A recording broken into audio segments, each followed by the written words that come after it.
Greetings and salutations, this is Rick. I hope you're having a great day. Oh, listen to that rain.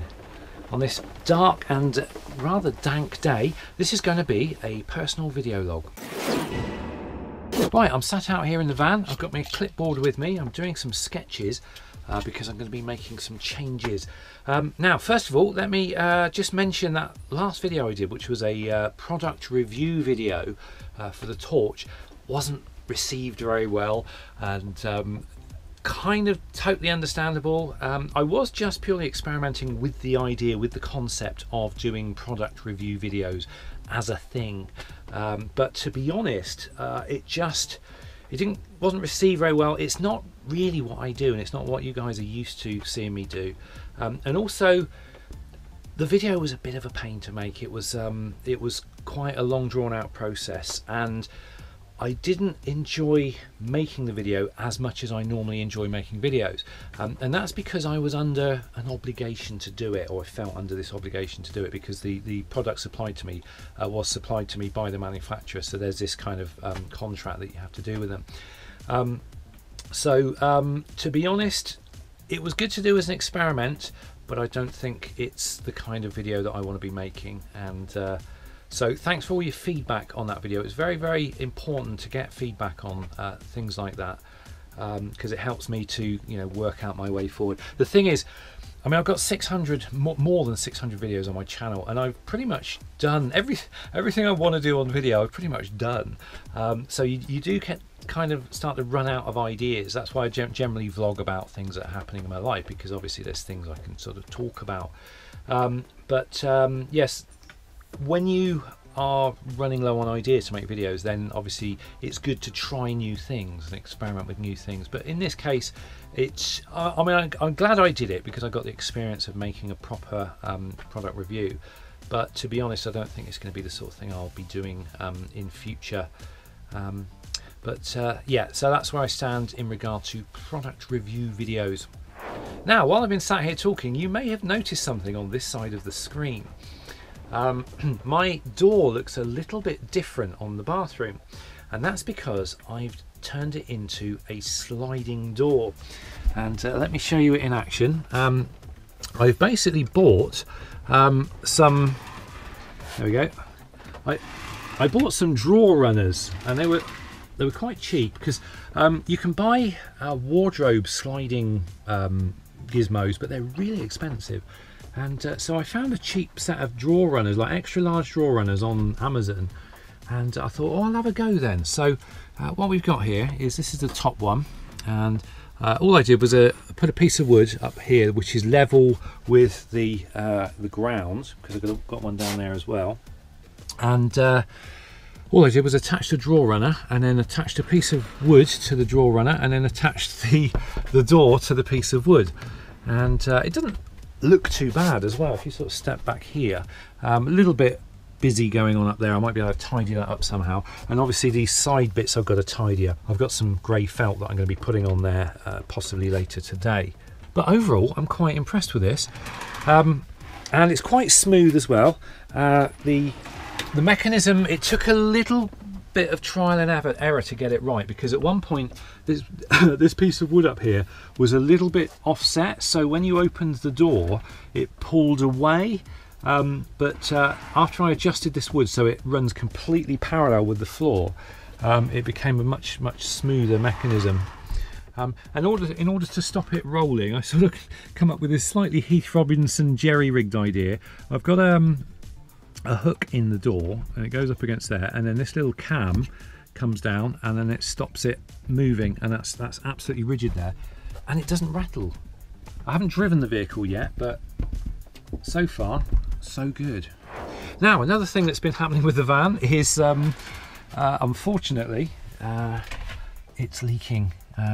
If you can see that, I've got exactly the same problem with this roof light as I had with the one at the front, where I didn't wash it, and the mastic has not stuck to it properly.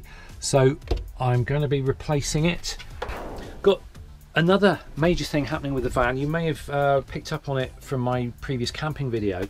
To start with, the central heating has packed up, stopped working, and I can't get it working. I've got a permanent error code which will not clear. Now unfortunately, in order to get to it, it's right down at the back, sort of way back there. In order to get to it, I've got to pretty much disassemble this unit. This is pretty much all I know how to build my kitchen unit. So it's a very basic design, but I do it on what I call the skeleton system, where you build a skeleton of wood, you know, like a wooden frame, and then you clad it over in thin plywood, and then obviously that's got a veneer stuck onto it. And I mean, it looks okay. It's reasonably functional, but if I want to get to anything, I've got to disassemble it. It's sort of everything's built in as one big integral kind of unit. Now, you may have seen on the last camping video, we were doing some work on Dan's van, and we were actually installing a kind of a kitchen unit for him. Now, here's the thing, that particular design of kitchen unit that we installed in Dan's van, I thought was extremely good and much more practical than this. And I think you can see where I'm going with this. I'm actually thinking, if I'm going to be disassembling this in order to get to the Propex, I may make some changes to this at the same time. Now, one of the other things we did in Dan's video was we moved, or we installed the fridge so that the top of the fridge was here. And that's a really good idea, because, I mean, this fridge is great, don't get me wrong, but you got to stand on your head to get under there and to get into it. And so if that fridge was a little bit higher up, that would be much more practical for me to use. And also the Propex heater, I've actually decided that I'm not going to use a Propex. I've actually ordered a diesel heater. I've heard lots of good things about them. There's some amazing write-ups on these diesel heaters. Now, originally what put me off getting a diesel heater was I thought that I would have to tap my own diesel tank in order to feed it, but these diesel heaters actually come with their own tank. And so what that means is I can actually put a diesel heater under the seat. I can actually build in a proper box for it and actually have a diesel heater in there. Now, one of the reasons this unit is so long is because of the Propex central heating. Originally I wanted the Propex further that way, but I couldn't put it there because of the chassis members underneath the van. So what I did was I had to move it further, which ended up making me extend the length of this unit, so it really overhangs the door. Now, if I get the heater on this side, which also makes sense because the exhaust for the Propex goes out that side of the vehicle, and if I've got an awning, the exhaust fumes are going to go into the which is obviously not good. So if I have the diesel heater on this side, I can exhaust to this side, and the exhaust fumes will actually be taken away rather than end up filling up my awning. So that means the unit doesn't have to be as long as it is, and I can have a much wider gap there where the door is. Now, it does mean I get a smaller work surface, but I can also have a flip up surface that I can put on the end, so that's not a problem. Now, also regarding the gas locker, I've actually got room in there for 2 gas bottles. Realistically, I generally go through about 1 gas bottle a year, and especially if I'm now getting rid of the gas-fired central heating and I'm going over to diesel, my gas bottle is going to be lasting me like 2 years, so there's really no need for me to carry 2 gas bottles. So that means I can reduce the size of my gas bottle locker by a whole, like half again, which again will give me much more space to work with. Now, also another thing I've been pondering is this has been a little bit of a pain to live with. Having the water tank under there, I mean, it's fine, it's nice and close to the sink and to the reservoir for the shower, but manhandling a 30-litre jerry can full of water is actually really difficult to do in this position, and you know, putting the pumps in and everything, and you've got to kind of manhandle it through the van. I thought it would be a lot easier in hindsight if I was able to change the water over from standing outside with the side door open. So if I was to be able to lift the water in and out from standing outside, it would just make my job a lot easier. So again, that's something else I'm going to incorporate into this these changes I'm going to make. Also, the reason that's facing that way and not going in that way is because that's pressed right up against the wheel arch, and obviously I can't have it that way. But if I put it sort of here parallel with the sliding door, it can go in that way, and again that's going to save a load of space. It's going to give me more cupboard space. Now also with cupboards, I mean, cupboards are great, don't get me wrong, they hide everything and they keep everything neat and they keep everything inside, but I find these cupboards, I don't know, there's just something not particularly agreeable about them. It's a pretty bad design. I mean, if you think of the weight going onto those 4 tiny little screws there, and I've only got to accidentally lean on that and it'll just rip the whole lot off. And anyway, that design we did on Dan's van, he hasn't actually got cupboard doors. He's got these huge, great sort of cubby holes with a big lip along the front to stop things sliding out. And as soon as I saw that, I fell in love with that idea.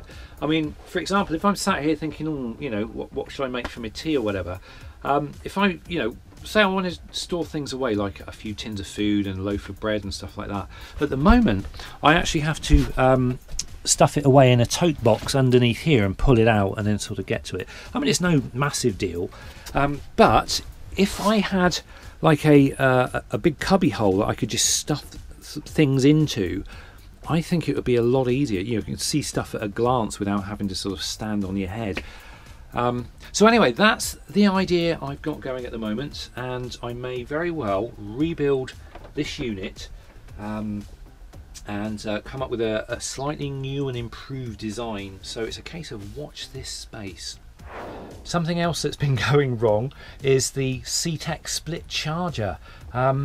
Basically, when it's connected to the solar panels, the voltage during the day, sort of about 3 times an hour, is creeping right up to about 15.1 volts and then coming back down again. If I disconnect the solar panels, it's okay, but as soon as I connect them again, this cycle keeps going on, and like 15 volts is way too high for, you know, getting involved with your batteries. You're going to cook your batteries, I'd imagine, with those sorts of voltages. So anyway, I've been in touch with the people who supplied it. They've been in touch with the manufacturers and they're going to replace the unit. So I'm getting a new unit arriving, and I'm going to just swap it straight over and then just send the faulty one back and hopefully get a refund on it. But hopefully that'll solve that problem. Like I say, I got the heating as packed up, but that's going to be solved with a diesel heater, and the the leaky roof, that's going to have a new roof light in. Hopefully this week, if it stops raining, because at the moment it's just raining all the time. And I'm going to rebuild my kitchen unit. I'm going to be using furniture board to do it this time, not the skeleton system, but I think it's going to be a lot more practical and user friendly. So there we go, all sorts of things I've got going on again. Little tweaks and improvements, you know, to make life just that little bit easier and more functional. But that's fine. It's what I love to do, you know. I know some people are saying, hang on a minute, you've just built it and now you're going to rip it all out and start again. But it's what I like to do, you know. Not all the time, obviously, but that's one of the beautiful things about building your own camper van, is you can chop and change stuff to your heart's content as much as you like.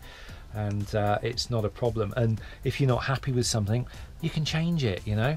And quite often, you don't know that you're not happy with something until you've lived with it for a while, and then you think, actually, you know, this is okay, but I can do better, I can improve it. And that's exactly where I'm at the moment with regard to, especially, you know, rebuilding this. I mean, for example, this sliding door, when I had the original door on, the door opened, but when the bed was up, the door actually banged against the bed. You know, the sort of bed came out to here, and you could only get the door open so far. And so you had to kind of shimmy into the bathroom if the bed was made up. But now that's no longer a problem. So I'm actually very pleased with that sliding door. And I've got to give a little shout out to Bionic Rasta. Thank you for, I think twice now that you suggested in previous video comments that I should put a sliding door on here. And at first I was like, I'm never going to get a sliding door on here looking at the outside, but then I realized I could actually get a sliding door on the inside, and there was room. So thank you for putting the idea in my head. I ran with it and I came up with this. So very happy, although I haven't driven the vehicle with this yet. I'm sure it'll be fine, but I can't see anything. The only thing I can think of is it might get a little bit wobbly here, but I've actually got some of these little bits of foam for when I'm driving. I can just stuff those in there like so. It's not a big deal, and then that'll just stop any movement, so that'll be fine. Anyway, that's where we are in Rick World at the moment. So this is, like I say, just a personal video log, just to let you know what's going on and what I've got planned. And hopefully life's going to get interesting over the next few weeks as I start gradually working on these new things. And I'll no doubt keep you informed as we go along. So that's it from me. Thanks for watching. Have a great rest of the day, and I'll see you in the next video. Till then, take care.